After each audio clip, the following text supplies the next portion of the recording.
Kia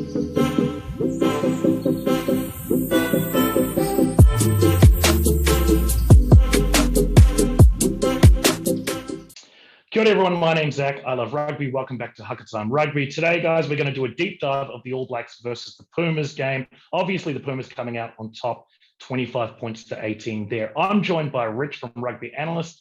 Rich, how are you doing? Doing great, Zach. How are you? Good to be here. Great to have you here. I'm doing well as well. For those that are interested, we did a first part to this discussion where we covered off an overview of the Rugby Championship over on Rich's channel. I'll put the link to his channel down below. So make sure you head over there, check that out, and subscribe if you haven't already to his channel. Now, Rich, the results at the moment in the Rugby Championship just going backwards and forwards week on week. And with this one, we see the Pumas take the win, 25 points to 18. What are your initial thoughts of the game? I'll just throw it out there and we'll sort of bounce off from there. Well, it's easy to forget that this was history, Zach. This really was, you know Argentina winning on New Zealand soil for the first time. I mean, it was a close game. It was an exciting game, but this hasn't happened before. So you've got to say that straight out of the blocks. So for me as a neutral, I'm just loving this history making. I'm sure as Kiwi fans, you're not enjoying that sort of history, but records have to be broken at some point. It's just that quite a lot are breaking this year. So I just love the passion. I love the effort. I love the way I mentioned in the first video we did. I love the way that Argentina stayed so connected in defense. They just didn't let the All Blacks through too many times. I think there was one. I mean, the try that the All Blacks scored was brilliantly taken, but it was an overthrow that they capitalized on, something they're good at. Yes. It wasn't a phase play, set piece or first phase or build up play. It was a, transition play. And then the other one was, of course, a really good driving maul. But, neither of the tries actually broke down that Argentinian defense. So I think that is the headline for me. Was it 200 tackles they made? Something like that, 150? Yes. Something like that. What was it? I know, loads. It was over 150. Yep. 150, that's it. So many tackles, hardly any missed, and hardly any gaps. That's impressive. Yeah. And that dead-eye kicking of Buffelli, crikey, that's how you break records. So, that's my overall my recollections of the game. Yeah, we might actually dive into that a little bit deeper. So we did touch on this in the previous discussion. So David Kidwell obviously has come into the Pumas, set up there, the defensive coach there, and it looks like they just have a lot more steel about them. As you mentioned, right? So they're typically great at the breakdown, but we're just not seeing those gaps in defense that we would typically see with their defensive structures. So it looks like the forwards are doing their job, obviously making tackles in the middle of the park, but everyone is fanned out and lined out well. So you have to give huge praise to the defensive work from the Pumas. I thought that was the winning of the game. So great work there from them. Yeah, I mean, New Zealand did have plenty of chances to go through their attacking shape. It's not like they didn't go through their shape how they would have wanted to. So they got, their pods in order. No, they did what they wanted, but it wasn't working. And then, could they go to a different tactic? I'm not sure. I mean, the driving line out was good. That certainly worked. But then when they needed that at the end of the game, their line out deserted them. I mean, any ideas? I know we're jumping around a bit here, but any ideas why their line out just disintegrated in that last 15 minutes? Okay, I'd put the line out issues in the towards the end down to two things. So firstly, we've seen the All Blacks lack the ability to close out games with composure issues towards the death. So that's been a trend of games this year. Secondly, a number of players are out of form, in particular Cody Taylor. I hate to single out players, but I think that, not straight throw right on the line was really the last opportunity for the All Blacks to go for the try there and try and level up the game. So, and that's been a trend from him, unfortunately. He did, a number of times against South Africa in that first game. And in other games that we've seen this year. So yeah, those it's really hard to pinpoint other issues with the line out right now, because Sam Whitelock obviously leading the line out, he was there, was great for 60 minutes in sort of calling and leading the team around.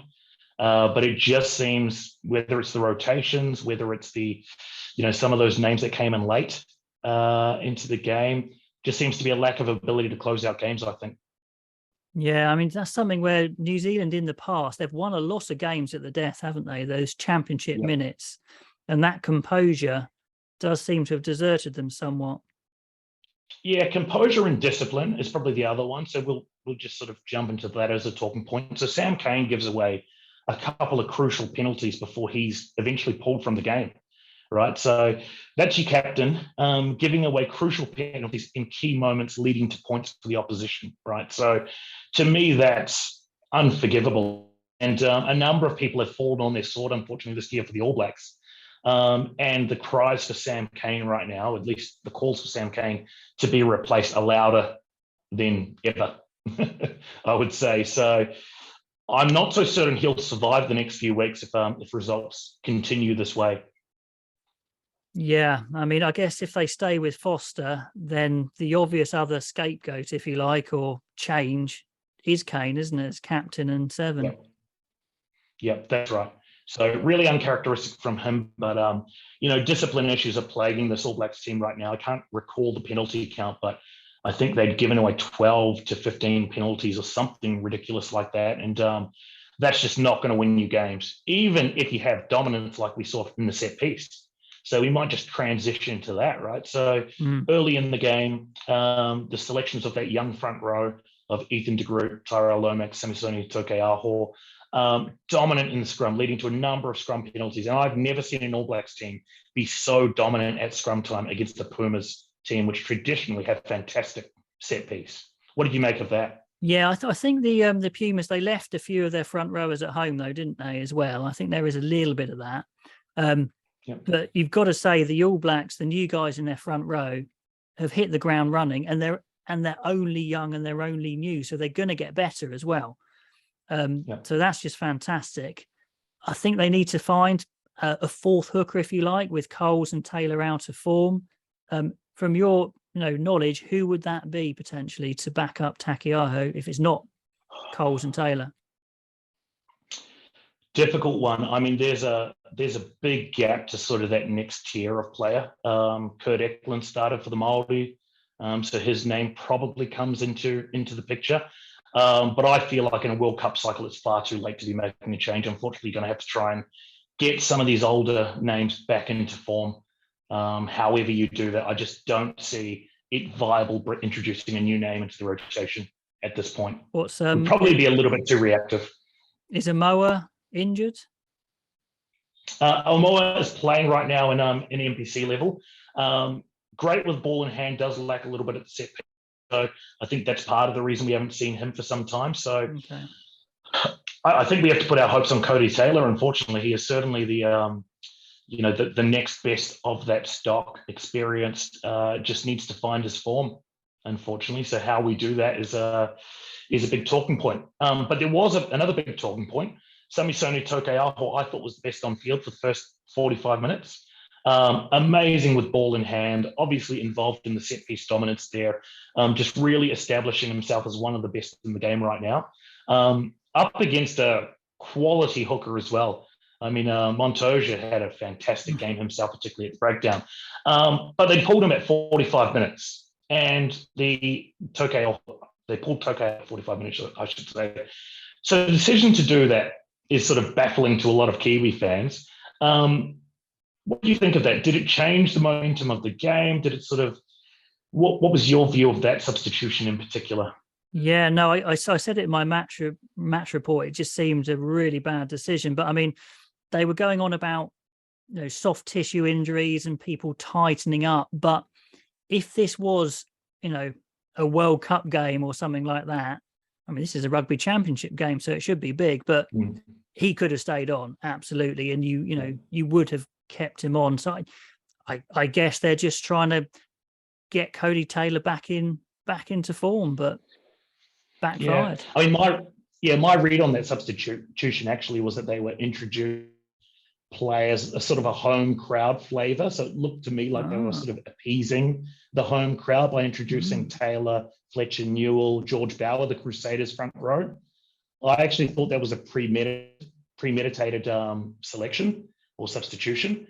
But the injury issues that they were talking about, actually to the props. So what they were saying is it's better to rotate the full front row for cohesion and continuity perspective, because those three players do play with each other at the Crusaders level. But it's a big call to pull best on field at the time, I think. Yeah, no, as in for winning the game, it was a bad decision for trying to win the game. It was just, absolutely. Yeah. Okay, so jumping on. Yep, so one thing I'll touch on with the attack. So full credit to the Pumas for the defensive work, no gaps whatsoever. But when we saw in the Ireland series, the All Blacks had this really predictable style of attack, running basically left to right, being quite easy targets for the defensive line. I saw a return to that. Now, what we saw in South Africa was a bit more direct running up the middle. And in portions, they tried to play that way. So there were a number of sort of long phase attack periods where they're able to string sort of 14, 15 phases together. But anytime they tried to move it wide, it was just predictable, and they were just easy targets, I thought, for the defense. I guess my question on this is, are we seeing enough variation in attack right now from the All Blacks? In your observation as a Northern Hemisphere sort of supporter and lover of rugby, are you seeing the All Blacks attack being quite predictable? Noting that the attacking coach right now is Ian Foster. Yeah. It's a weird one because, like, in the past, like not in the past, but not too long ago, the All Blacks were just throwing the ball around all over the place without trucking it up, hitting it tight. So I guess you don't want to, knock them for simplifying a bit, but I guess you're talking more about in the back line in particular. And this will be an unpopular one with you, Zach, because for a while now, I have been unsure of David Havili. When they toured the Northern Hemisphere last year, he didn't look good. I know he's got an all-round game, but for hitting it up, for being a big, strong 12, he's not in the top 10, if you like. Well, maybe top 10. I don't know. He's not a massive threat trucking it up. He's an okay ball player. He's quick-ish, but not. I'm not seeing the X factor apart from an all-rounder. So I just wonder if they have to go somewhere different there. Rico Ioane is a very good player. Do you play him on the wing? I don't know. I think centres is a big area where they could change. They could change it all. Because I'm not seeing enough from Havili, to be honest. Yeah. I'd certainly change it. Yeah, I think certainly 100% the centre pairing right now is probably under the most pressure. Obviously, Anton Leonard-Brown's not going to be available for the remainder of this year, possibly the Northern Tour. So we'll get an opportunity to see where he's at. Havili, he certainly lacks physicality. I think he's under 100 kgs in size, which, in the modern game is on the smaller side, I think I would say. And his game, as you mentioned, is not a bit more ball playing, a bit more. I think you've got a real combination issue between 12, 13, and 15, in that none of those three are really setting the world on light. I just think there's sort of playmaking versus any sort of directness. So, I'm an advocate for Will start 15. I think Rieko Ioane moving to the wing would not be a bad idea, but then you've got the issue of replacing the midfield. My personal view, you persevere with David Havili, but you probably need someone who's a bit more direct running out there at 13. So possibly a Jack Goodyear is a good option there. A couple of options you can look at, but certainly there is continuity issues. There is a lack of directness, and that's just sort of leading to being quite easy targets right now.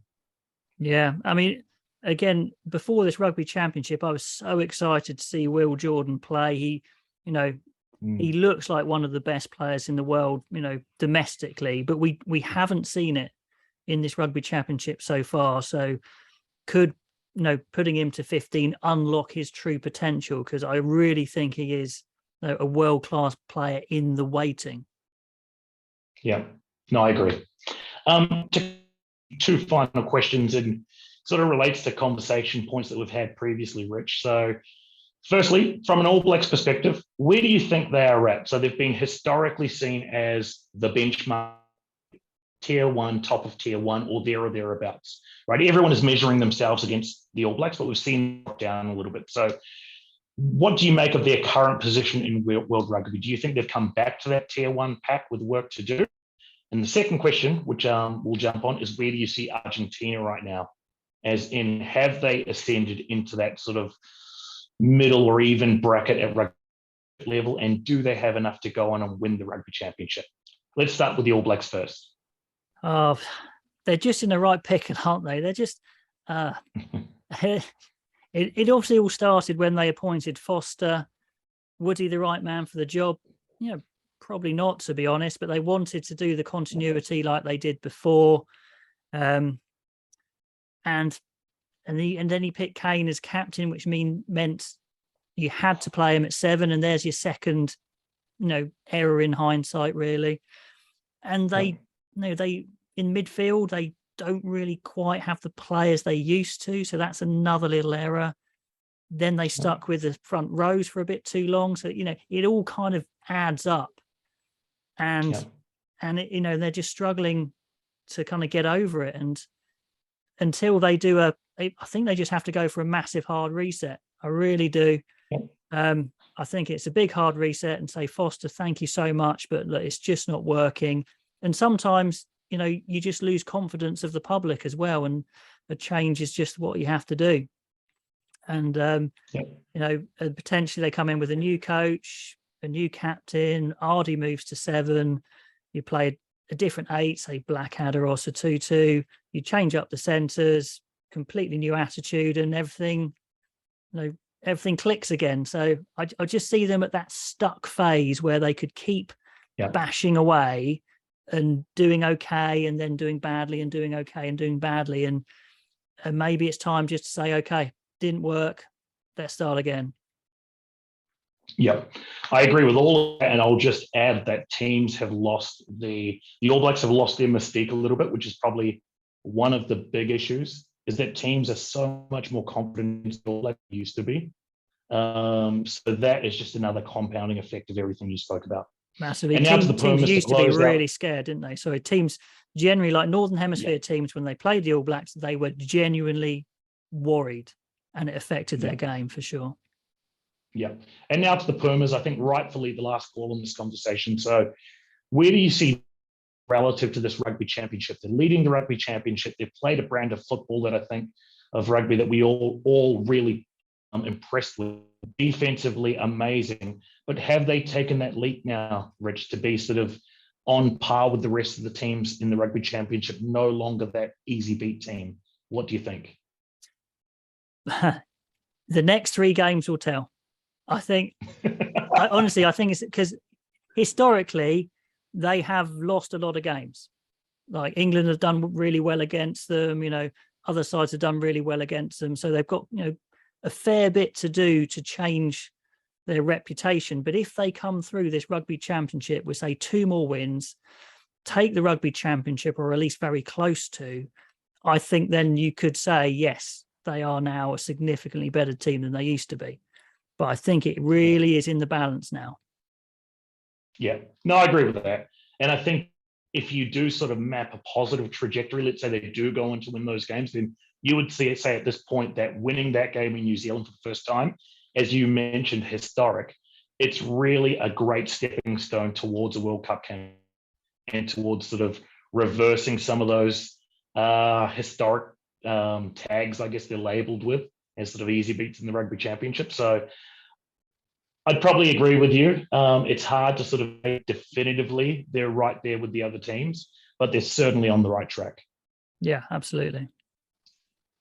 And I think that's a good place to leave it, Rich. So thanks again for joining me. For those who want to see that first part of the conversation over on Rich's channel, go over there to RugbyAnalyst and check that out. We cover an overview of the Rugby Championship, where we think it's ultimately going to lead to for the remainder of the year. Thanks again, Rich, for joining me. No problem. Enjoy the rugby, everyone.